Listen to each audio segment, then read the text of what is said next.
All right, well, hello everyone. Welcome in and happy Labor Day. It is digital host A.J. Wuest here, welcoming you back to Before the Four. Of course, the live stream where I go through some of 48's top news stories and then some before our 4 o'clock newscast. I say it every day wherever you're watching Before the Four this afternoon, whether it's on Facebook, YouTube, or the 48 Now live stream. As always, thank you so much for watching and spending just a bit of your afternoon here.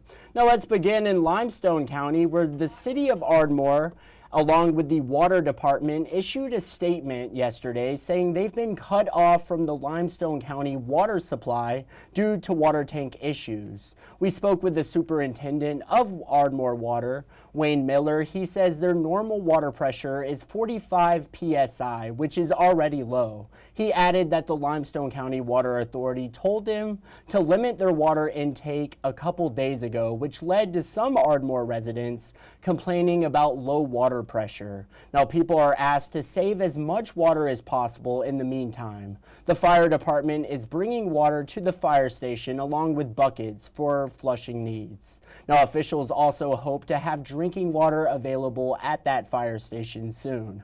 Ardmore fire officials say the water issues have prompted a burn ban in the city and town limits. And 48's Callie Neese will have more on this development coming up in our evening newscast. And we do not have a weather hit today, but make sure to stick around tonight for 48 First Alert Weather Extra. I say it every day. That is going on tonight at 9:30. First Alert meteorologist Jada Russell will be back here tonight, and she'll have all the latest that she is seeing on the radar. And again, you'll see Jada Russell in our 4, 5, 6, and 10 o'clock shows as well. You're just not going to want to miss it. Our meteorologists always have a super fun time with it. And make sure to leave a comment and you will get shouted out. But you're just not going to want to miss it. Good stuff. But now a story in case you missed it from over the weekend. Friends and family of the injured Deshler High School student gathered this past Saturday for a prayer vigil in Tuscumbia. 48's Noah Cowell attended that vigil and has more. Let's take a look. This evening's vigil brought family, friends, and others throughout the Shoals community together, all praying for this 15-year-old kid to recover and for the truth of what happened to him to be revealed. August Borden was found severely injured at Deshler High School last Tuesday. He had multiple fractures on his skull and face, and he wasn't conscious for 2 days. Fast forward almost 2 weeks, and dozens of people were united in prayer, many of them dressed in yellow to honor August, who was a ray of sunshine in their life. He's funny. He's a straight-A student. He's just happy-go-lucky. He's a great kid. August's family says seeing how many people care about him means so much to them, and it even caught the organizer of the gathering off guard. I didn't expect it to blow up this much, and I was like, oh wow, this many people for August is insane. It makes me want to cry knowing somebody that young has made this big of an impact just in our small community. Prayers were offered for August's recovery, but people also prayed for the truth. August's family says he doesn't remember what happened to him. Police have interviewed multiple witnesses, but haven't confirmed whether they've made any progress. And with verified information hard to come by, many in the community are frustrated, and they blame the school. You see grown-ups that's supposed to be taking care of your, protecting your children that are actually lying. So it's very sad. In a time that's been unimaginably hard for this family, they're just thankful for the overwhelming support. Thank you everyone for coming and loving us and loving our boy. We all love you, and we're so thankful that you're all okay, and we can't wait to see you again, and justice for August. Tuscumbia police have turned over the investigation to local juvenile court officers, but there's no timeline when or if those juvenile investigators will give us any updates. But August's mother is confident that someone will do the right thing soon and reveal the truth. Reporting in Tuscumbia, Noah Cowell, 48 News, on your side. And it is great to see that community out there in Tuscumbia really rallying around August. But now we're going to head to break, but coming up after the break, a new pre-filed bill that would ban the discussion of gender identity in the classroom, and the Huntsville Museum of Art reopening after a 6-month closure. It's all ahead. We'll be right back in 1 minute.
All right, well, hello everyone and welcome back to Before the Four. Now covering the legislator, lawmakers recently pre-filed a bill that would keep any discussion of gender identity out of the classroom. Now this bill would also prohibit teachers and other staff members from calling students by pronouns inconsistent with that student's biological sex. It would keep employees from displaying LGBTQ flags in the classroom. State Representative Mac Butler, who filed this bill, says these topics have no place in the classroom. Butler tells 48 that he wants to keep discussions about gender identity out of the school curriculum. However, he says that students would still be able to talk to a teacher or a counselor privately about gender identity under this bill. Butler says he's been sent examples of assignments that teachers have given students that were not appropriate to teach in the classroom. He tells us that schools need to be more focused on academics and less on discussing gender identities. Let's take a listen. We have not been doing the best job that we can do on that. If we can get everybody back focused on the academics, I think we'll have a much better environment, and just leave the sexualization of our children alone. And of course, covering both sides of the discussion, Alice Ken-Young with the Alabama Transgender Rights Action Coalition told us that this bill is a direct discrimination against trans students. The bill also has a lot of inconsistencies, she says. Let's take a listen. This bill is meant to discriminate against LGBTQ people.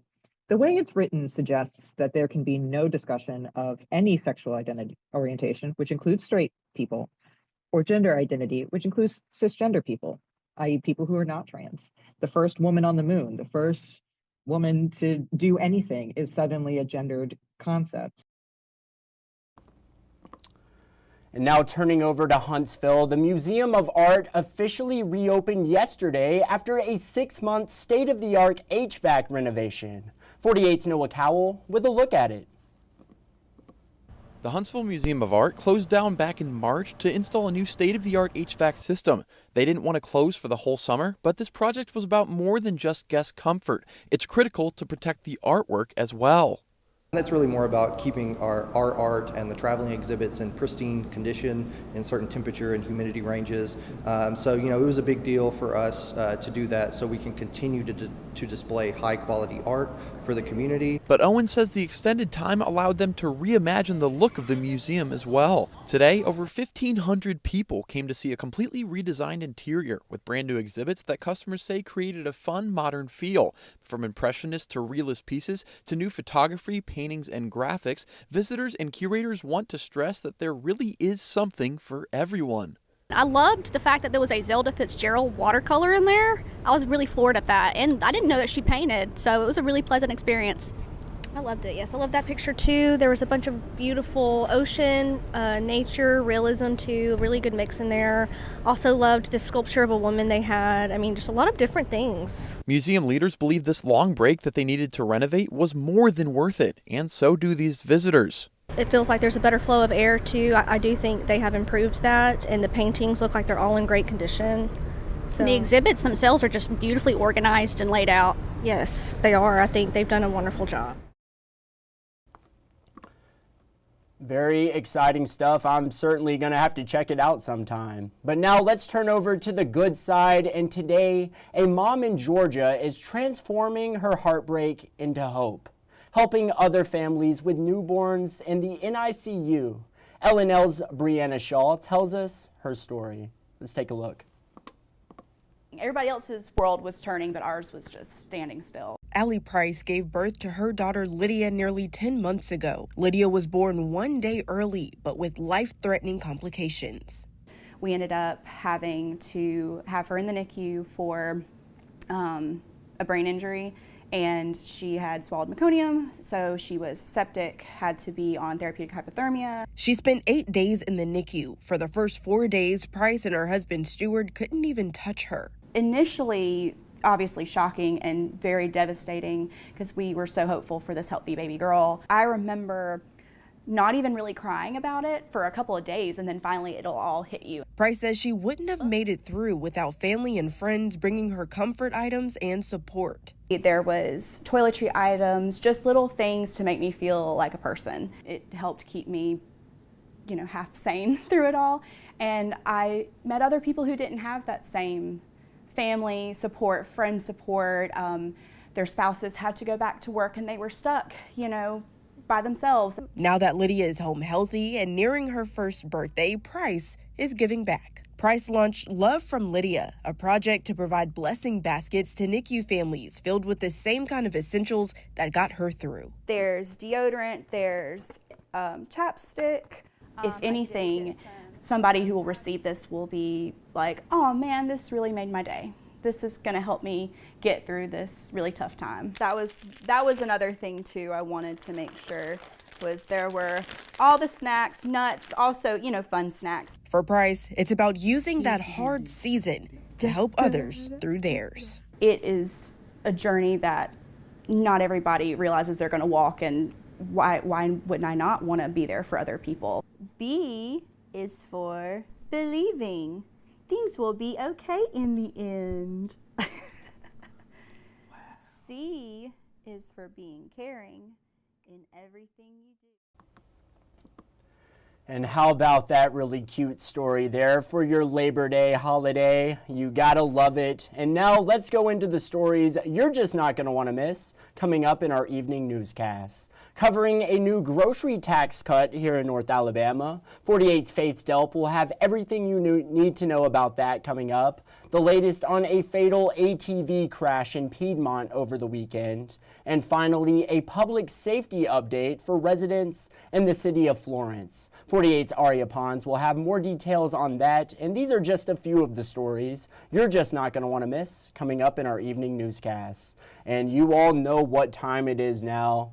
It is, of course, time for Facebook Fun, and today, with the lottery now $1.1 billion, what would you do if you won the Powerball? And let's see what you all had to say. I think, personally, I would probably buy a pretty decent sized house and probably get a bunch of land, because our assistant news director said it best earlier. He said that is the one thing that they do not make more of is land. Land is very valuable. But let's see what you all had to say.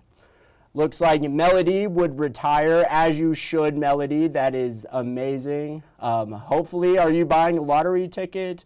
You might just be able to. Catherine would buy an island. Do not blame you there. You have your own personal island. Nothing wrong with that. Sydney, she said buy a house on the beach.